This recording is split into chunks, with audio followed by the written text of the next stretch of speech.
वालेकुम नाजरीन, उम्मीद करता हूँ आप सब ठीक होंगे।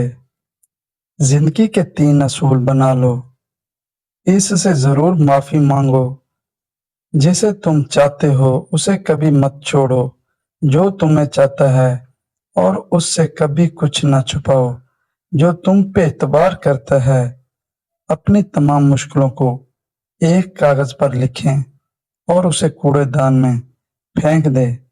इससे आपका बोझ हल्का हो जाएगा। एक मनफी बात सुनने से कम 5 मुस्बत याद खराब हो सकते हैं। हक बात कहने से मत डरो, क्योंकि ना कोई तुम्हें मौत दे सकता है और ना ही कोई तुम्हारा रिज़्क कम कर सकता है। सबसे अच्छी जिंदगी वो बसर करते हैं जो अपनी जरूरत पूरी करने के लिए